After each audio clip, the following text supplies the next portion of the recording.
हर महीने के बजट बनाने के आसान तरीका बताएं। देखें, सबसे पहले आप अपने एक्सपेंसेस को देखें। वो कहते हैं ना कि अपने पैर फैला, अपनी चादर को देख के पैर फैलाएं।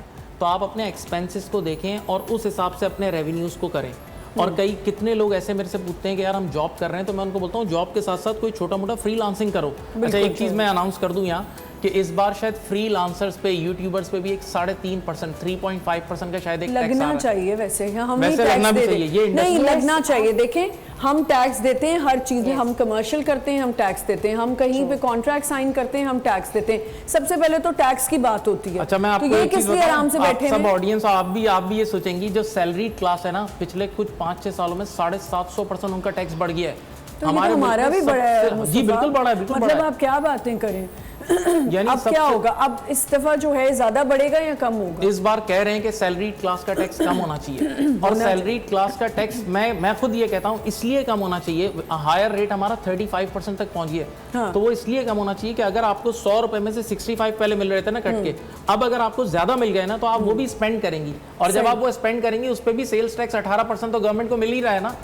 तो यहाँ छोड़ के वहां भी ले सकती है और पब्लिक खुश भी हो जाएगी। अच्छा देखिए, अगर आप समझे कि हम अगर राशन की बात करते हैं या ग्रोसरीज की कर रहे हैं, जो भी उसके अंदर कैसे, भाई हम घर के बजट की बात करें, मुल्क के बजट की तो हो ही रही है बात, वो तो आना है, हम पे बम गिरना ही गिरना है। घर में बजटिंग कैसी होनी चाहिए? देखिए, अब यहाँ मैं हकीकत जो बताऊँ ना, राशन में भी अब एक ब्रांडेड राशन भी आ रहा है। yes. जी, ये मैं खुल के बता रहा हूँ, ऐसी शॉप्स हैं कराची में भी कि वो वहाँ सिर्फ आप एंटर हो ब्रांडेड। और वहाँ आप जब एंटर होते हो ना तो हर चीज इतनी अच्छी लग रही होती है। मैं आपको एक बात बताऊँ, बहुत सी चीजें हैं जो जाली आ रही हैं।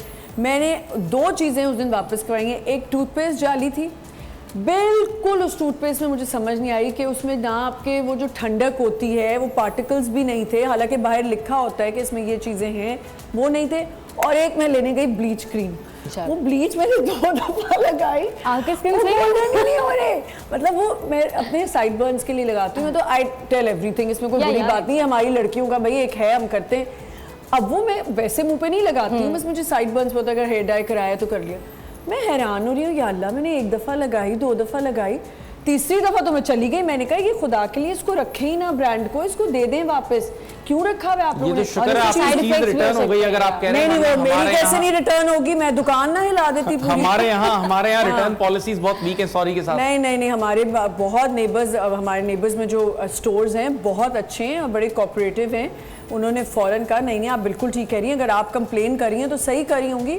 मतलब 2 दफ़ा स्किन कुछ। अच्छा, यहाँ पर मैं एक बड़ी अच्छी चीज शेयर करूंगा। एक कॉस्ट अकाउंटिंग की चीज है ये, कि कई बार ऐसा होता है कि आप घर में खाना पका रहे होते हैं तो महंगा पड़ रहा होता है और वो रेडीमेड बाय करने से सस्ता पड़ रहा होता है। चक्कर है? तो ये मेक और बाय, इसको हम कहते हैं मेक और बाय डिसीजन। क्योंकि आप घर में बना रहे होते हो तो आपको एक चीज खुद लानी पड़ती है, फिर आपको अगर आपके अपने एफर्ट्स भी लग रहे होते हैं, या आप अगर किसी मेड से बना रहे हो उसकी कॉस्ट भी आप लगाओ। बिल्कुल। और कई बार कुछ ऐसे ब्रांड्स होते हैं लेकिन घर में जो बनाते हैं वो साफ सुथरा भी तो होता है। ये तो बिल्कुल सही है, ये मैं एक्सेप्ट करता हूँ। लेकिन जब आप किसी ऐसी शॉप से लेते हो जो बल्क में काम कर रही है तो उसको इकोनॉमीज ऑफ स्केल मिल रहे होते हैं और उस वजह से उसकी प्राइस भी कम होती है। अच्छा, साफ सुथराई की अगर बात हो रही तो एक चीज़ ज़रूर मैं मेंशन करूंगी, हम बड़ी टेंशन में थे इस दफ़ा, स्ट्रेस था, होता है सबको, ये वो अलाइशें पड़ी होती हैं या चीज़ें।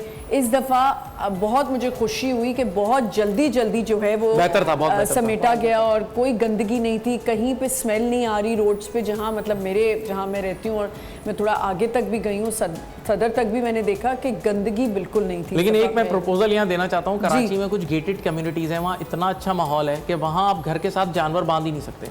हाँ, एक एरिया होता है, में भी एक ग्राउंड होता है और वहाँ वहीं आप जानवर घुमाओ, वहीं कटिंग होगी, सब कुछ वहीं। अच्छा, ये पिंडी में भी हो रहा है, मेरी बहन के कॉलोनी में भी, क्योंकि वो अस्करी में रहती हैं, तो उनके भी वहाँ इजाजत नहीं है कि आप वहाँ पे जानवर रखें। आपको एक जगह लेके जाना होता है, वहीं आपका बच्चे भी वहीं खेलेंगे, सब कुछ वहीं जानवर। और ये होना चाहिए, बहुत अच्छी बात है कि गलियों मोहल्लों में खड़ा करने से बेहतर है कि आप एक ग्राउंड ले लें और वहीं लाके अपनी कुर्बानी कर दें। लेकिन अगर आपका बकरा वहाँ कहीं गायब हो जाए, नहीं, वो तो सिक्योर्ड, वो एरिया ऐसे सिक्योर्ड है कि उधर आप लोग मिक्स हो जाए, वो इतने अच्छे एरियाज हैं, लोग अपने घर को लॉक करके नहीं सोते वहाँ, ऐसे एरिया। लेकिन मिक्स हो जाए अगर, नहीं, वो तो इतनी तो आइडेंटिफिकेशन होगी, आप पिक्चर ले लें।